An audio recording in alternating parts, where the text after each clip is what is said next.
Hello மக்களே! So நெறைய பேருக்கு இந்த வெளிநாடுகள்லாம் போனா ஒரு பழக்கம் இருக்கு. அங்க இருக்கக்கூடிய உணவு முறைகள நம்ம ட்ரை பண்ணணும். அங்க என்னலாம் ஃபுட் இருக்கு அப்படின்னு இந்த தேடி தேடி சில பேர் சாப்பிடுவாங்க. அந்த நாட்டு உணவ தேடி சாப்பிடுவாங்க. இன்னும் சில பேர் இருக்காங்க. நீ எந்த நாட்டுக்கு போனாலும், ஐயா இட்லி தோசை இருக்கா? ஐயா ரசம் இருக்கா? ஐயா தயிர் சோறு இருக்கா? சாம்பார் இருக்கா? இப்படி ஒரு ஒரு உணவு பழக்கம் வச்சிருக்கவங்க இருப்பாங்க. அந்த நாட்டு உணவ விரும்பி சாப்பிடுறவங்க இருக்காங்க. நம்ம நாட்டு உணவ மட்டுமே தேடி சாப்பிடுறவங்க இருக்காங்க. அதுல நான் இந்த 2வது ரகங்க. எந்த நாட்டுக்கு போனாலும் இந்த இட்லி, தோசை, சாம்பார், ரசம் அப்படிங்கிற ஒரு விஷயத்த நான் ரொம்ப இறுக்கி பிடிப்பேன். என் கூட வெளிநாடுகள் பயணிக்கிறவங்களுக்கு தெரியும். அது மாரி வெளியில சுத்துற ஆளும் கிடையாது. பெருசா நான் ஷாப்பிங் பண்ற ஆளும் கிடையாது. ஆனா இன்னைக்கு என்னன்னா ஃப்ரைடே அப்படிங்கிறதுனால, இங்க மந்தி கேட்டிருந்தேன். மஸ்கட்ல மந்தி எப்படி இருக்கு அப்படின்னது நான் ஒரு நிமிஷம் இப்படி தான் இருந்தது.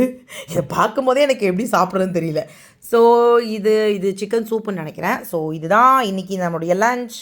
என்ன போல பழக்கம் இருக்கிறவங்கலாம் கமெண்ட் பண்ணுங்க.